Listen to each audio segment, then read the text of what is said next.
이 신앙생활이라는 거는 우리가 믿어야 할 것들과 또 우리가 행동해야 할 것들, 이 두 가지 균형이 치우치지 않는 것, 이게 성숙한 신앙인의 모습이라고 생각하기 때문에 그렇습니다. 저는 이제 그 크리스찬 리더라고 했을 때 그 가장 중요하게 생각하는 몇 가지 중에 거의 그 선두 맨 앞에 제 마음에 갖고 있는 건 좌로나 우로나 치우치지 않는 것, 이 균형 감각을 가지는 것, 이것이 지도자로서 가장 중요한 그 덕목이라 생각합니다. 오늘 우리 시대는 너무나 많이 치우치는 시대이기 때문에 뭐 좌든 우든 뭐 상상하기 어려울 극단을 치닫고 있는 이런 시대이기 때문에 더군다나 오늘 이 혼미한 우리 나라를 생각하고 간다면 그 하나님의 말씀을 중심으로 이 치우치지 않는 것. 그래서 이제 이런 면에서 저는 오늘 로마서 12장 1절 이 말씀을 가지고 이제 이런 부분들을 좀 살펴보고 싶은데요. 그러므로 형제들아, 내가 하나님의 모든 자비하심으로 너희를 권하노니 너희 몸을 하나님이 기뻐하시는 거룩한 산 제물로 드리라. 이는 너희가 드릴 영적 예배니라. 아멘. 대부분 다 알고 계시는 내용이겠습니다만 이 로마서는 크게 두 파트로 나눌 수가 있습니다. 로마서 1장 1절부터 11장까지를 이제 전반부라 그렇게 이름하고요. 이후에 이제 12장서부터 16장까지를 로마서의 후반부라고 그럽니다. 세부적으로 들어가 보면은 이 전반부인 로마서 1장부터 11장까지에서는 교리를 다룹니다. 그리고 후반부인 12장부터 16장까지에서는 그 교리를 바탕으로 한 삶과 윤리를 다루고 있습니다.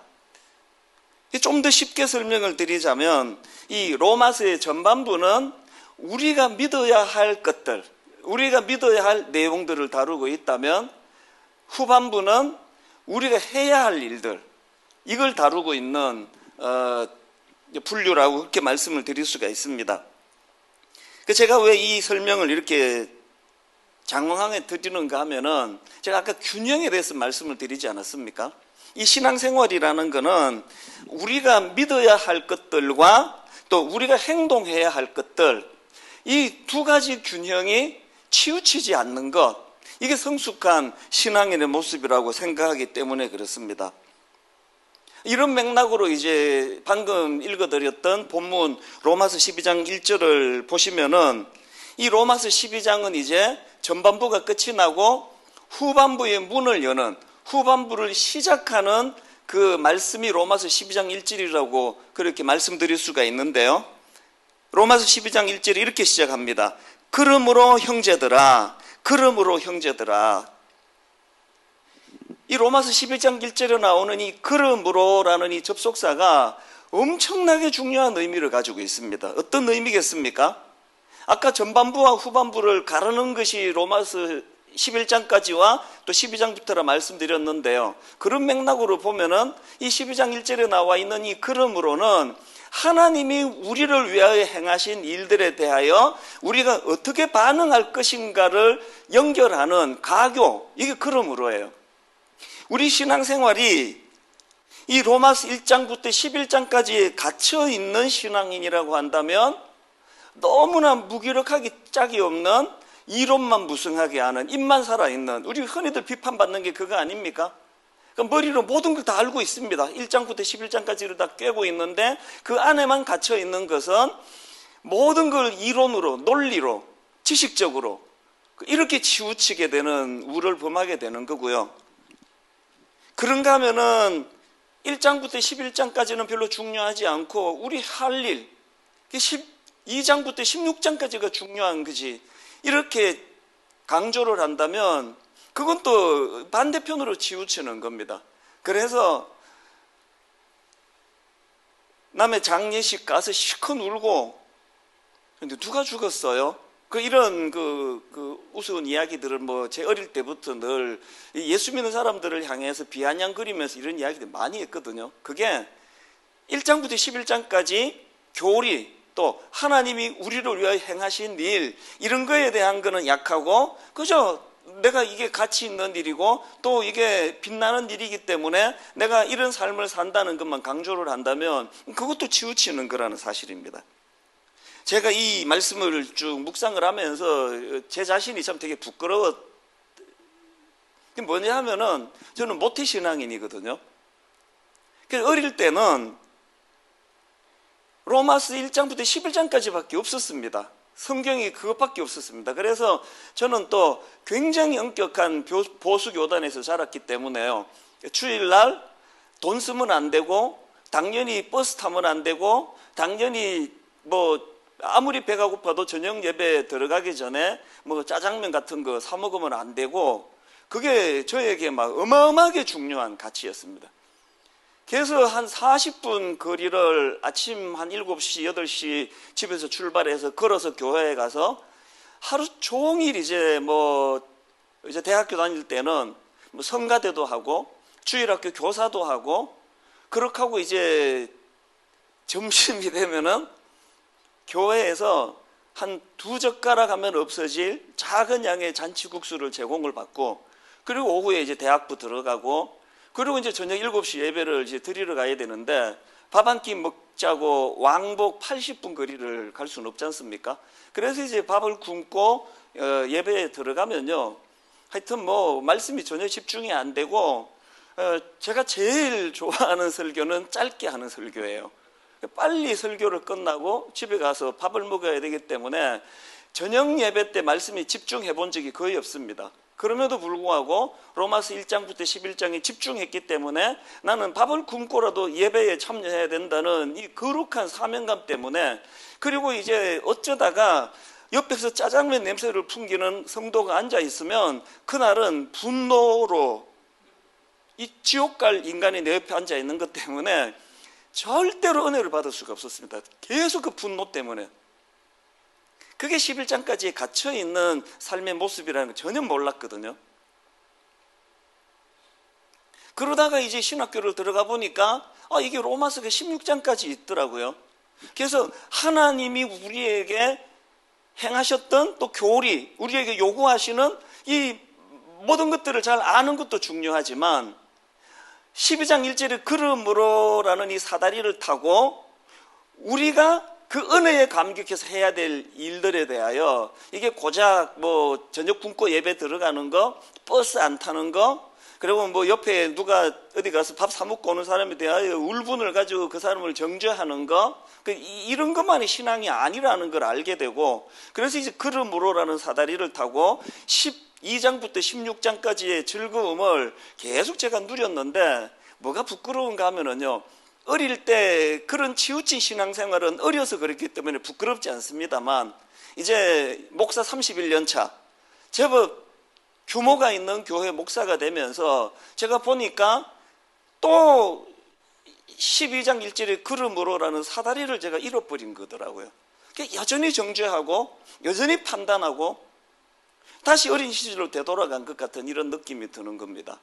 제가 오늘 그 리더 되시는 각 분야의 리더 되시는 분들을 제가 가까이 뵈면서 그분의 한마디 한마디를 놓치지 않고 싶었던 것은요.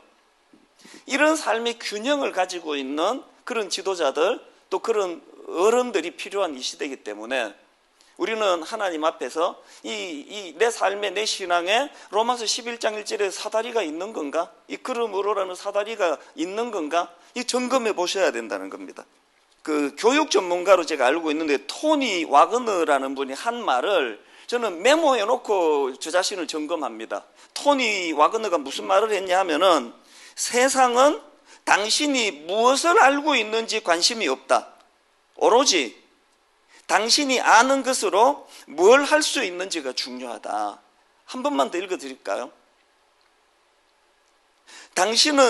세상은 당신이 무엇을 알고 있는지 관심이 없다. 오로지 당신이 아는 것으로 뭘 할 수 있는지가 중요하다. 로마서 1장부터 11장에 갇혀있는 수많은 치우치는 크리스찬들에 대한 너무나 마음에 경고를 주는 메시지 아니겠습니까? 오늘 저는 제가 목사가 된 것이 참 부끄러울 때가 많고요. 특히 제 세 아들, 딸, 제가 그 딸 둘이 아들이 하나인데요. 저는 제 아이들에게 자기 아버지가 목사라는 게 참 부끄러울 때가 많습니다. 왜?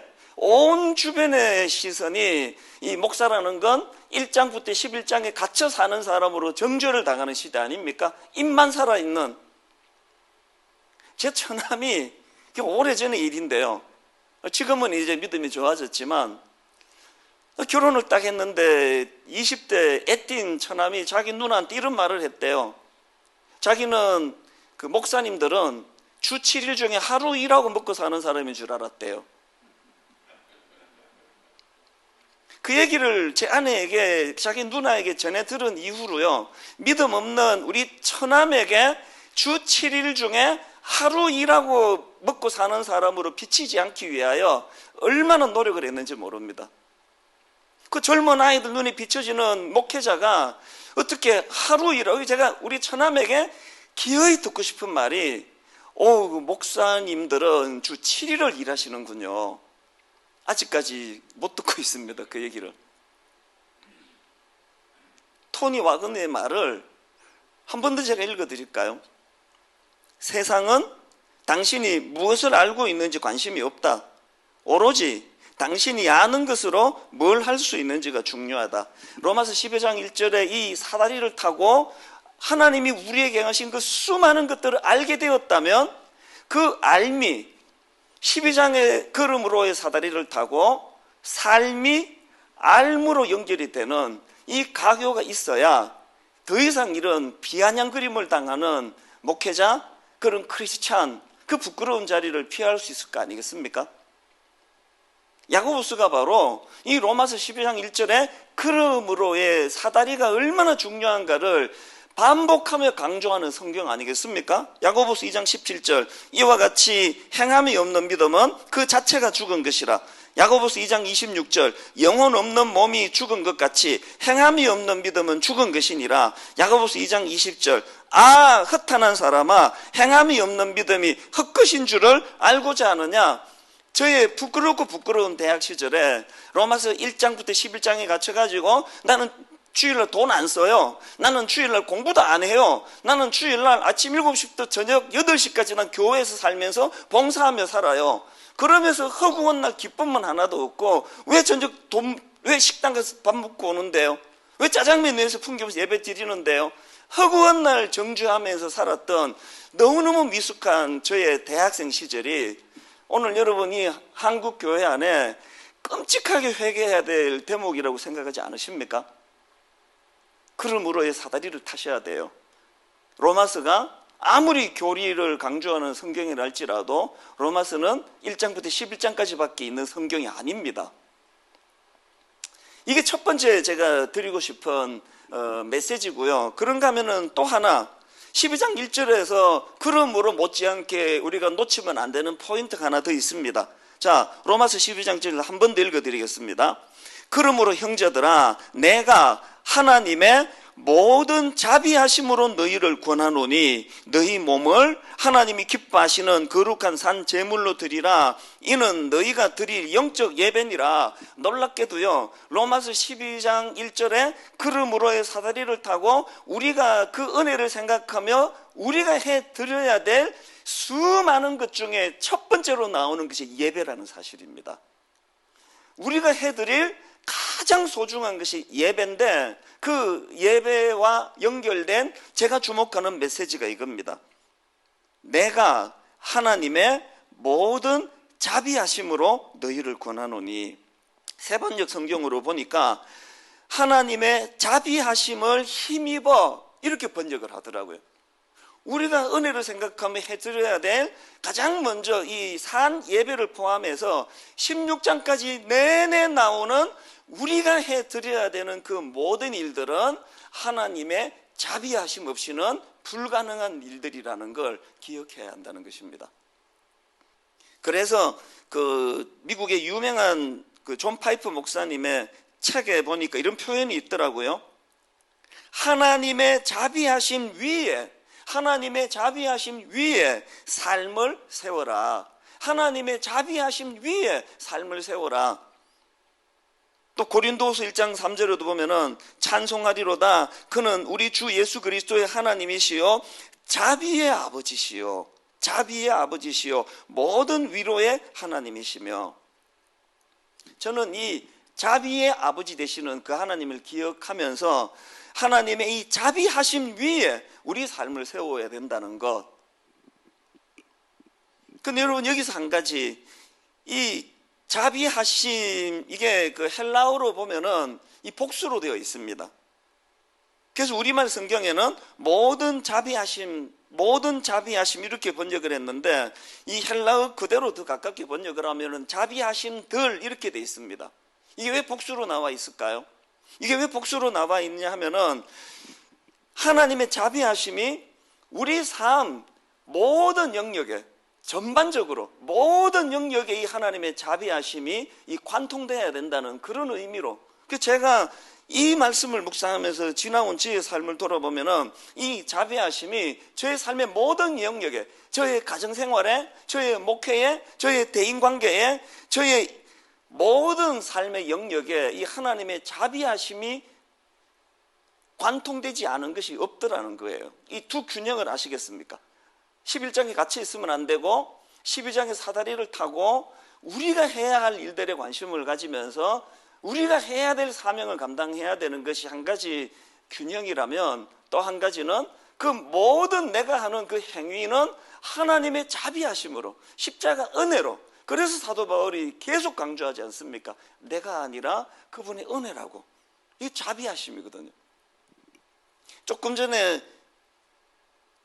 저를 소개하시면서도 그 사회 보시는 우리 귀하신 분께서 이제 그 소개를 잠깐 하셨습니다만, 저희 교회는 1만 성도 파송 운동이라고 하는 참 듣지도 보지도 못한 이런 운동을 지금 하고 있는데요. 2주 뒤에 이제 4월 첫째 주부터 이제 30개 교구로 임시 교구로 편성을 하고 올 연말에 이제 30개 교구로 30개 교회로 이제 분립을 8년 전에 하나님 앞에 약속을 드리고 이것을 이제 쭉 진행해 가고 있는 과정인데요. 너무나 우발적으로 시작한 일입니다. 뭐 엄청나게 제가 뭐 철학이 있고 의식이 있고 그래서 이런 운동을 하게 된 게 아니고 너무 우발적이에요. 그때 이제 막 교회가 양적으로 막 엄청 이제 성장할 때인데요. 하나님께서 새벽 3시에 흔들어 깨우셨어요. 그 전에 막 악몽을 꾸고 가위가 눌리고, 그 새벽 3시에 하나님께서 제 마음에 부인할 수 없는 하나님의 마음을 제게 가르치셨거든요. 한국 교회가 이렇게 어려운데, 미자리 교회가 이렇게 많은데 네 한 교회로만 사람들이 이렇게 몰려드는 게 옳은 일이냐? 새벽 3시에 일어나가지고 지금 정신도 없는데 하나님이 지금 분당 우리 교회에서 일어나고 있는 일들이 옳지 않다고 말씀을 하시니까, 그래서 뭐 자다가 일어나가지고 얼떨결에 약속을 드린 거죠. 옳지 않으시면, 그때가 이제 딱 출석이 2만 명을 넘어서던 딱 그 찰나예요. 자다 일어나가지고 그냥 그러시면 10년에 걸쳐서 잘 훈련하고 또 전략을 잘 수립해서 그러면 10,000명에서 15,000명을 작은 교회로 혹은 또 뭐 파송하는 일들을 하겠습니다. 하나님은 전략가신 게요. 오후 3시에 그런 도전을 주셨으면 약속을 드리려다가 막 꿀꿀 삼켰을 것 같아. 그거 어떻게 하겠습니까? 근데 자다 일어나가지고 얼떨결에 이제 그것을 툭 약속을 하고, 저의 그게 8년 전이거든요. 한 5, 6년은 혼미하게 보냈습니다. 두려움 속에서. 아무리 생각을 해도 10,000명에서 15,000명을 파송할 자신이 없는 거예요. 그게 어떻게 가능하겠습니까? 너무나 두려움 속에서 이게 이루어지지도 않을 헛 약속을 제가 주님께 드린 건 아닌가라는, 그리고 뭐 방법이 없으니까요. 제가 오늘 정말 이 시대에 크리스찬으로서 어느 한 분야의 리더를 꿈꾸는 분들이 계시다면 제가 간곡히 주님 이름으로 권면을 드리는데요. 무엇이라도 꿈을 꾸고 그게 말이 되는지 말이 안 되는지 인간적인 생각을 내려놓고 하나님이 주시는 마음에 그것을 도전하고 발걸음을 떼면 이 하나님의 자비하심이 있는 거예요. 아무리 생각을 해도 이게 될 일이 아닌데, 될 수 없는 일인데, 10,000명에서 15,000명을 파송하는 일이 뭐 우리 성도님들이 뭐 우리 집 창고에 있는 물건도 아니고, 제가 뭐 가라 그런다고 가시고 뭐 계시라 그런다고 계시는 존재입니까? 너무나 괴로운 시간을 보내면서 새벽마다 실험을 했는데, 이제 2주 뒤에 이게 이제 스타트가 됩니다. 올 연말에 이제 10,000명에서 15,000명이 이제 30개 교회로 나누어지고, 그래서 제가 1년 전에 선포를 했거든요. 셋 중에 하나 택하시면 된다고. 30개 교회 분립되는 교회로 가셔도 되고, 지역에 있는 교회, 단 조건이 있습니다. 작은 교회, 동네 근처에 있는 작은 교회로 가셔도 되고, 분당 우리 교회에 남으셔도 되고, 저는 하나님 앞에서 약속을 드렸기 때문에 약속이 지켜지지 않으면 5,000명 이하로 분산이 되지 않으면 저는 사임을 하겠다고 하나님께 약속을 드렸습니다. 그렇게 광고를 하고, 믿겨지지 않을 정도로 우리 성도님들이 순탄하게 지금 이 일이 진행되고 있거든요. 지난 8년 동안에 너무나 마음을 졸이면서, 또 이게 괜히 한국 교회나 사회에 괜히 혼미하게 만들고 어지러운 일을 행하는 거 아닌가라는 두려움 속에 8년을 보냈는데, 요즘에 원래 들어와가지고 저는 새벽에 일어나서 너무너무 가슴이 벅찹니다. 지난 저의 8년은요, 딱 이 2가지예요. 그러므로의 사다리를 타라. 그러므로의 사다리를 타고 로마서 12장으로 건너가면 하나님의 자비하심이 이 일을 가능하게 한다. 그래서 저는 일만 성도 파송 운동을 생각하면 제 마음에 2가지 단어, 이거 저를 다짐하게 만드는 2가지 단어를 계속 하나님이 되뇌게 하시는데요. 하나는 확신이에요. 확신. 그러므로라는 사다리를 타고 로마서 12장, 11장까지 하나님이 나를 위하여, 우리를 위하여 행하신 그 놀라운 일들에 대하여 감격하며, 그 감격이 벅차서 그러므로라는 12장 1절의 사다리를 타고 우리가 하나님께 해 드려야 되는 일들에 대해 결단하면 바로 작동이 되는 게 하나님의 자비하심이에요. 불쌍히 여기시는 거. 그런가 하면은 2번째 마음에서 되뇌이고 또 되뇌이는 것이 겸손. 시간이 갈수록 여기까지 뭐 이게 30개 교회로 나눈다는 생각의 발상이 바뀌어지는데 7년이 걸렸습니다. 그 콜럼부스 달걀 이렇게 딱딱해가지고 세우면 에이 그거 뭐 애들 장난도 아니고 뭐 그걸 누가 못해 이렇게 하지만, 그걸 톡톡 깨서 세우는 데까지가 어마어마한 시간이 걸리는 거 아닙니까? 30개 교회로 결정하고 났더니, 아니 이 간단한 좋은 방법을 왜 7년 동안 생각을 못했을까? 너무 두렵고 너무 두려운, 도저히 이게 이루어질 것 같지 않은 그런 마음 아픈 7년을 보낼 동안에 하나님께서는 전방위로 저를 불쌍히 보시고, 저의 하나님의 말로 닿을 수 없는 은혜로, 그 긍휼력이심으로 저를 보듬어 주셨기 때문에 하나님께 그 불쌍히 여김을 당하는 은혜를 너무나 많이 누리고 여기까지 왔거든요. 그리고 이 일이 어떤 결과가 일어나고 어떤 결정을 하든지 그건 제 소관이 아니잖아요. 그 주인이 하실 일이니까 그분이 온전히 맡겨드리고 결과에 따라 저는 약속만 지키면 되는 거니까. 오늘 이 결론을 제가 경험했던 한 이야기를 제가 드리고 마무리하려고 하는데요. 오래전에 이제 부산에 그 부흥의 인도가 있어서 이제 부산에 내려가서 이제 새벽 기도를 마치고는 바로 호텔 앞에 좋은 새롭게 조성된 공원이 있는 걸 알게 됐습니다. 그래서 이제 새벽 기도를 마치고 그 공원을 한 1시간 이렇게 이제 거닐고 했는데, 그게 둘째 날 새벽이었던 걸로 기억합니다. 정확하게 지금 기억이 첫째 날, 둘째 날이 확률이 많습니다. 그렇게 거닐고 있는데, 그때가 이제 좀 그 추운 이제 2월 초? 뭐 그럴 너무 춥지는 않고 하여튼 좀 추웠습니다. 그래서 아주 두꺼운 코트를 입어야 이제 걸을 수 있는 그런 상황인데, 제가 무슨 생각이 쑥 들었냐 하면은, 저는 그 복부 비만이거든요. 그래서 이게 얼굴 이런 걸로 봐서는 몸매 관리가 엄청 잘 되는 것 같은데 여름이 모든 게 다 폭로가 되는 게 여름이에요. 이 복부 비만이라서 그날도 이제 막 두꺼운 코트로 이제 저를 감싸기, 저는 그 겨울이 너무 좋습니다.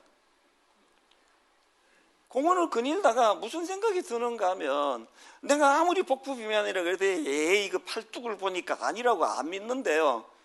믿어주세요. 저 진짜 복부 비만이거든요. 그날 두꺼운 옷으로 감추고 모든 사람이 볼 때 이게 제가 그렇게 뭐 비만 문제로 고민하리라고 아무도 생각하지 않아서 내 겨울이 좋다 그랬는데, 그 공원을 이렇게 걷다가 그 마음에 이게 딱 네 존재가 이렇다는 거예요. 큰 교회 이 코트로 가려가지고 뭐 그냥 뭐 그렇게 폼 잡고 돌아다니지만, 네 그 대형교회 목사라고 하는 코트를 벗으면 너무나 볼품없는 그 복부 비만, 그 볼록 튀어나온 배, 그거를 감추기에 급급한 거 아니냐고. 그래서 제가 그 새벽에 그 낯선 그 부산 지역을 이렇게 거닐다가 마음에 그 하나님의, 이제 그때는 이 생각을 못했고 이거를 이제 지금 적용한 거죠. 그 하나님의 자비하심으로 내가 사는 거 아니겠습니까? 그 십자가 은혜로 그렇게 큰 코트로 몸을 다 가리고 사는 거 아니겠습니까? 그래서 제가 그 새벽에 이렇게 그 거닐다가 눈물의 찬양을 제가 하나님께 드렸습니다. 흥얼거리면서 나의 작음을 알고 그분의 크심을 알며 소망 그 깊은 길로 가기 원하네. 나의 작음을 알고 그분의 크심을 알고 또 그것을 인정해 드릴 때 더 깊은 길로 나아가게 되는 것. 그래서 제가 공원을 거닐면서 참 눈물이 핑 돌면서 하나님께 기도했던 기억이 나거든요. 존 파이프 목사님이 이런 말을 또 했습니다. 우리 삶을 자비하심 위에 세우십시오. 이 자비하심에 뿌리를 내리십시오. 그러면 우리의 새로운 삶은 자비로 넘쳐날 것입니다. 로마서 12장이 우리 삶에 실제로 나타날 것입니다. 로마서 12장 전체는 자비로 흘러 넘치고 있습니다. 스톰스라는 분이 또 이런 말을 했습니다. 내게 공로가 있어서 마음대로 얻을 수 있는 것이 은혜가 아니요, 나에게 공로가 없다고 잃어버릴 수도 없는 것이 은혜이다. 결론을 맺습니다. 두 가지 균형을 점검하는 이 시간이 되기를 바랍니다. 여러분, 여러분의 삶 속에 로마서 12장 1절에 그러나 라는 사다리가 있습니까? 머리로 작동되고 머리로 이해되는 그 수많은 감격적인 하나님 하신 일들이 11장 마지막으로 닫혀버리는 것이 아니라, 그래서 12장 1절에 그러므로의 감격의 사다리를 타고 이제는 우리가 주님을 위하여 해드려야 할 일들에 대하여 고뇌하고 고민하며 각각에 맡겨진 자리에서, 그게 지도자들의 모습 아니겠습니까? 그런가 하면은 뭔가 나를 통해 이루어진 작은 그 무엇이 있다면 그것은 내가 아니요 하나님의 자비하심으로 뭉쳐진 그분의 은혜라는 사실입니다. 주님이 은혜로 이 일을 이루어 주셨습니다. 오늘 이 모임이 이 두 가지 균형, 이 기쁨을 누릴 줄 아는 그런 성숙한 크리스찬들의 모임이 되기를 바랍니다. 제가 기도드리고 마치도록 하겠습니다. 고마우신 하나님 아버지, 참 우리 자신을 돌아보면은 너나 없이 우리는 치우치는 자들입니다. 이쪽이 아니면 저쪽, 저쪽이 아니면 이쪽. 그러면서 항상 반대편에 있는 결핍한 것을 비난하고 비판하고 정죄하기 좋아하는 자들입니다. 오늘 하나님, 우리를 불쌍히 여겨주시기를 원합니다. 우리는 로마서 1장부터 11장까지의 하나님이 하신 일에 대한 지식과, 그런가 하면 12장부터 16장까지의 그 은혜에 감격하여 우리가 해야 할 일들을 놓치지 않고 주님께 헌신하는 이 균형을 허락하여 주시기 원합니다. 뿐만 아니라 그 일들을 통해서 열매가 나타나고 이루어지는 일이 있다면 하나님의 자비하심들, 전방위로 우리 삶에 드러나는 하나님의 자비하심들, 그 은혜 덕분인 것을 주님께 올려드리며 우리 안에 교만이 자리 잡지 않도록 하나님, 그래서 날마다 나의 작음을 알고 그분의 크심을 알며, 그분의 크심을 알며 나의 작음을 알고 소망, 그 깊은 길로 가기 원하네. 하나님, 이런 인물들을 길러내는, 이런 지도자들, 이런 리더를 길러내는 그런 한국교회, 또 저희들이 되도록 인도하여 주시옵소서. 하나님, 그렇게 은혜로 인도해 주시기를 간절히 원하옵고 예수님 이름으로 기도드립니다. 아멘.